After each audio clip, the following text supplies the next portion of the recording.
Satyabama Institute of Science and Technology, Chennai and Sri Perumbudur. எரிவாயு விலை உயர்ந்திருக்கிறது. இதனால் சிறு வணிகர்கள்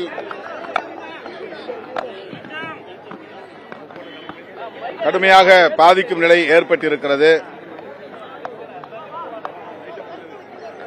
ஆகவே அந்த எரிவாயு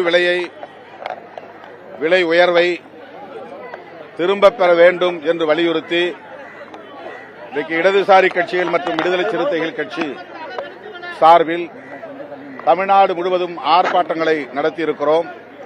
சென்னையிலும் இப்போது நடந்தேறியிருக்கிறது.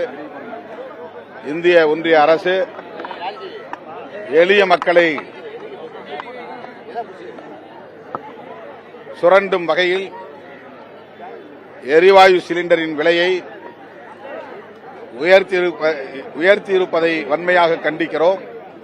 அதை திரும்பப் பெற வேண்டும் என்று வலியுறுத்துகிறோம். அதேபோல ரயில்வே துறையில் 2% பேர் பணியிடங்கள் 2% பணியிடங்களை பறிக்கும் வகையில் ரீடிஸ்ட்ரிபியூஷன் ஆர் சரண்டர் என்கிற பெயரில் நடவடிக்கையை மேற்கொண்டு வருவதாக சுற்றறிக்கை வெளியிடப்பட்டிருக்கிறது. கடந்த ஏப்ரல் 24ஆம் நாள் இந்த சுற்றறிக்கை வெளியாகி இருக்கிறது. இது மிகவும் ஆபத்தானது. ஏறத்தாழ 30,000 பணியிடங்கள் பறிபோகும் நிலை உள்ளது. எனவே இந்த முயற்சியையும் இந்திய ஒன்றிய அரசு கைவிட வேண்டும் என்று இடதுசாரி கட்சிகள் மற்றும் விடுதலை சிறுத்தைகள் கட்சியின் சார்பில் வலியுறுத்துகிறோம்.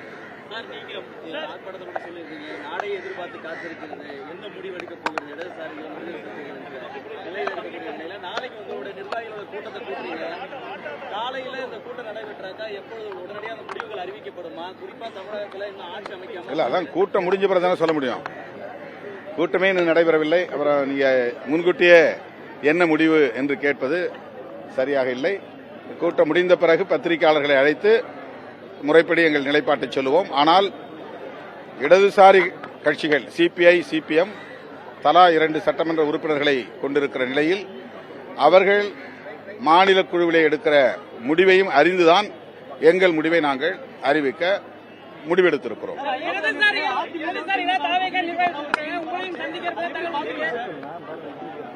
அது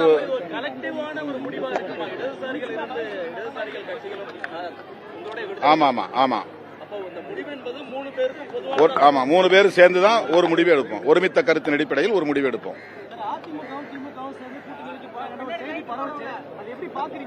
அது இன்னும் ஒரு ஷேப்புக்கு வந்த மாதிரி தெரியல, ஒரு வடிவத்துக்கு வந்த மாதிரி தெரியல. அப்படி வந்தால் அப்போது எங்கள் நிலைப்பாட்டை சொல்லுவோம். அது தெரியல, அது யூகமா நான் சொல்ல முடியாது.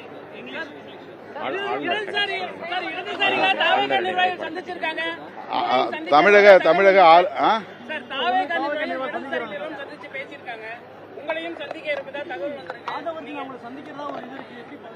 இதுவரையும் நாங்க யாரையும் சந்திக்கல.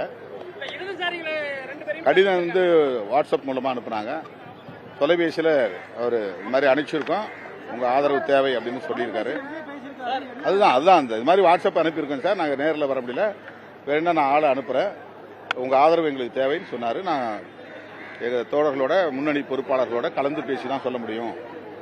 இடதுசாரிகளோடவும் நாங்கள் சேர்ந்து பயணிக்கிறதுனால அவங்க கருத்தையும் அறிந்து தான் நாங்கள் முடிவெடுப்போம் சொல்லியிருக்கிறேன். அது நீண்ட காலமாக அவர் சொல்லிக் கொண்டிருக்கிற ஒரு கோரிக்கை தான். கடந்த 5 ஆண்டுகளில் திமுக அரசு அதற்கு உடன்படவில்லை. இப்போது புதிய அரசு இன்னும் அமையாத சூழலில் தலைமைச் செயலாளருக்கு அந்த அறிக்கை அனுப்பப்பட்டிருப்பதாக தெரிகிறது. புதிய அரசு அமைவதற்கு முன்பு அந்த முடிவை எடுக்கப் போகிறார்களா என்று தெரியவில்லை. புதிய அரசு வந்து என்ன செய்ய போகிறது என்றும் பொறுத்திருந்துதான் பார்க்க வேண்டும். ஆளுநர் அவர்களுடைய அணுகுமுறை அதிர்ச்சி அளிப்பதாக இருக்கிறது. பொதுவாக இதுவரையில் இருந்த மரபு என்கிற அடிப்படையில் சிங்கிள் லார்ஜஸ்ட் பார்ட்டி என்று சொல்வார்கள். தனி பெரும் கட்சி அதிக இடங்களில் அல்லது கூடுதலான இடங்களில் வெற்றி பெற்ற ஒரு கட்சியை பதவியேற்க அனுமதிப்பது, அதன் பின்னர் சட்டப்பேரவையில் அப்சல்யூட் மெஜாரிட்டி என்று சொல்லப்படக்கூடிய ஆட்சி அமைப்பதற்கு தேவையான எண்ணிக்கையை உறுதி செய்ய வேண்டும். அதாவது அதை 118 இடங்கள் அல்லது எண்ணிக்கை இருக்கிறது என்பதை உறுதி செய்ய வேண்டும் என்ற நடைமுறையைத்தான் பின்பற்றி வந்ததாக நாம் அறிகிறோம். இப்போது 118 பேருடைய ஆதரவு இருக்கிறது என்கிற ஆதாரம் தேவை.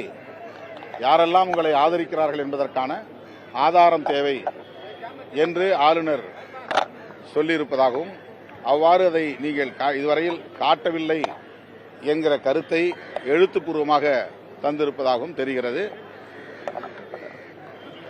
இது திட்டமிட்ட அவர்கள் தருகிற ஒரு நெருக்கடியாகத்தான் பொதுமக்களாலும் அறிய முடிகிறது. அதற்கு காங்கிரசோடு தாவேகா கொண்டிருக்கிற நட்பும் ஒரு காரணம் என்று சொல்லப்படுகிறது. அதை ஒரு காரணமாக வைத்து அவர்கள் இதுபோன்ற நடவடிக்கையை மேற்கொள்வது என்பது ஜனநாயகத்திற்கு உகந்ததல்ல. எனவே ஏற்கனவே இதை நாங்கள் இந்த போக்கை கண்டித்திருக்கிறோம். Satyabama Institute of Science and Technology, Chennai and Sri Perumbadur.